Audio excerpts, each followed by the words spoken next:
Aujourd'hui, on va développer plusieurs leçons à la fois. On va parler d'une femme extraordinaire, une femme que toutes les femmes devraient connaître, origine confondue, âge confondu, race confondue, une femme qui a joué un rôle très important à ce que vous êtes aujourd'hui. Mais avant de développer ce point, on va aussi parler de l'importance, de l'influence de notre identité à nos enfants ou à notre famille.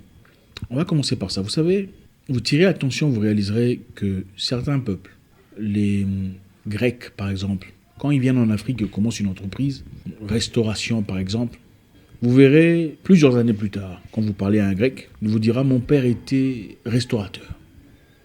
Son père aussi. Et mon grand-père est celui qui a commencé le voyage en Afrique, par exemple. Vous jetez un coup d'œil chez les blancs sud-africains aussi, vous trouverez « je suis fermier ». Mon père l'était aussi. Son grand-père était fermier aussi. Et ils ont développé pas seulement de la richesse, mais aussi une structure pyramidale très forte. Les enfants n'ont pas besoin de commencer à zéro. L'avantage est celui-ci. À l'âge adulte, les enfants ne commencent pas à zéro. Ils ont déjà trouvé quelque chose bien établi par leurs parents et ne font que continuer le cycle. La dernière fois, je me souviens avoir mangé dans un restaurant très chic, un restaurant qui appartenait à une femme. Et cette femme, pendant qu'on discutait, m'a dit « c'est mon père qui m'a légué le restaurant ». Je venais ici plus jeune, j'ai travaillé avec lui et j'ai appris. Mon frère et moi avons développé le restaurant. Aujourd'hui, il est superviseur de franchise. Le restaurant est devenu une marque de franchise. Franchise, voilà. Les femmes, en parlant des femmes, sont des gens qu'il nous faut beaucoup respecter. En tant qu'homme, mais en tant que femme aussi. Vous savez, les femmes traversent beaucoup de choses. Nos mamans surtout ont traversé des moments très difficiles. Quelqu'un disait, il faut respecter la femme. Elle n'est pas comme l'homme. Il disait, il faut respecter la femme parce qu'elle est le seul être qui puisse perdre du sang pendant des jours sans en mourir.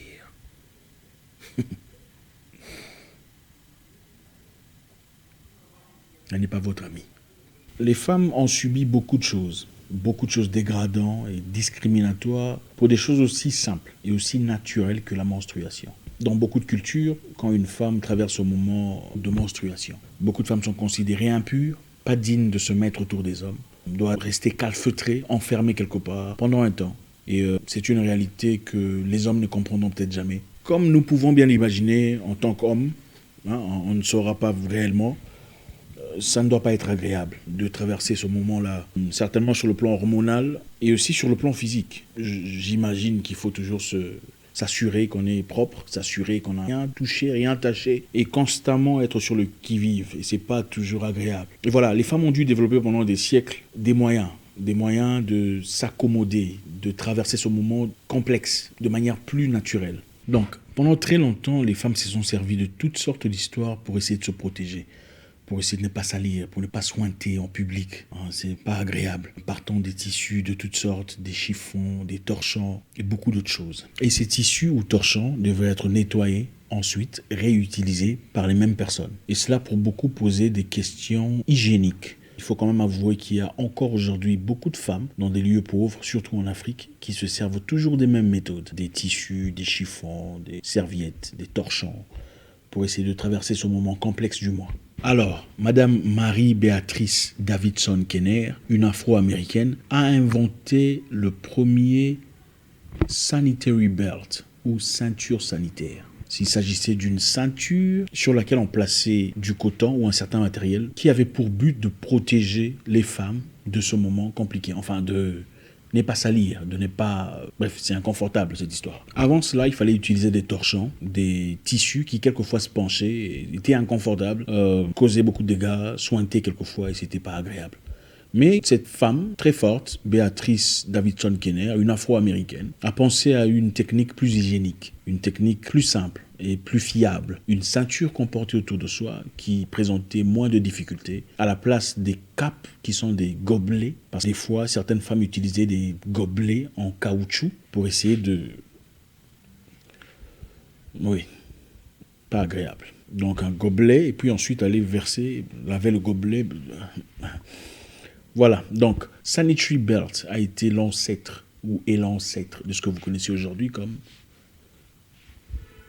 Et je pense qu'il est important que toutes les femmes du monde le sachent. Race confondue, origine confondue. Et il faut que l'histoire soit réétablie. Il faut que les gens comprennent d'où on vient et où on va. On ne peut pas savoir où on va si on ne sait pas d'où on vient. Marie-Béatrice Davidson Kenner, après avoir inventé son histoire, a contacté des investisseurs blancs, pour venir développer cette histoire de manière industrielle, pour que les femmes en bénéficient. Elle s'imaginait déjà comment le contrat serait, comment les choses seraient, comment le changement serait évident. Mais à l'arrivée de ces personnes qu'on avait envoyées pour aller faire du scouting, on a réalisé qu'elle était afro-américaine, elle était noire. Et le projet a été rejeté. La personne qu'elle a rencontrée a clairement dit que je ne m'attendais pas à vous voir, vous, avec cette invention. Ça ne sera que 30 ans plus tard qu'on enregistrera son invention publiquement et les gens commenceront à l'utiliser. 30 ans plus tard. Il faudrait mentionner qu'à l'époque, il y avait déjà les tampons. Mais les tampons n'étaient pas utilisés pour des raisons éthiques, des conceptions personnelles. Il fallait quelque chose d'autre, quelque chose de différent. Mais ce qu'il y avait comme alternative était des chiffons, des torchons et tout ce qu'il y a de...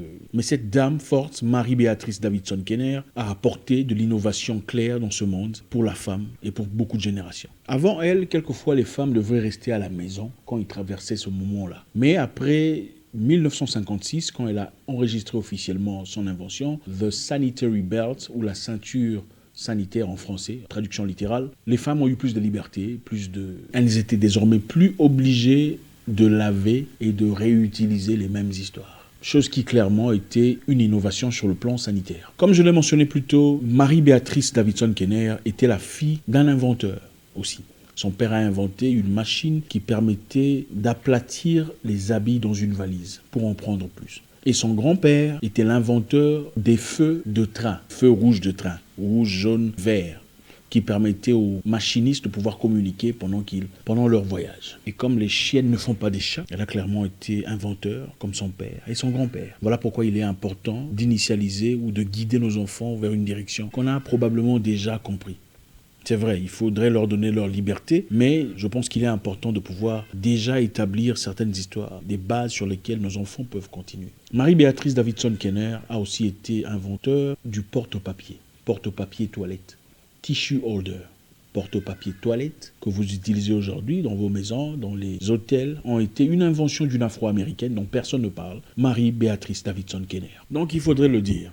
Si Marie-Béatrice Davidson Kenner n'était pas là, aujourd'hui, beaucoup de femmes se seraient servies toujours de leur chiffon, ou leur torchon, leur tissu en paille, ou en peu importe ce que c'est, pour traverser ce moment compliqué, du moins.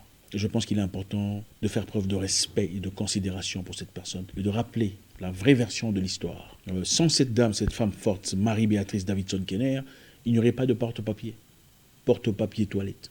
Vous serez peut-être dans les toilettes, enfin pour ceux qui s'en servent, vous serez peut-être dans les toilettes en train de porter votre feuille de calligraphie. Enfin, bref. Aujourd'hui est un jour très... Aujourd'hui, c'est pour encourager tous ceux qui ont des idées, des projets qui quelquefois peuvent sembler compliqués ou absurdes pour certaines personnes. Comprenez une chose, les gens ne comprendront pas toujours votre vision. Mais ils ne sont pas obligés de comprendre. Voilà pourquoi cette vision vous a été donnée à vous, pas à eux. Et comme vous le savez, beaucoup de personnes ont fait des campagnes pour essayer de discréditer cette dame sur Internet, essayant de dire que c'était pas elle qui l'a créée, que c'était une autre irlandaise ou danoise ou peu importe. Enfin, vous connaissez comment ça fonctionne. Mais je pense qu'il est important de rétablir l'histoire.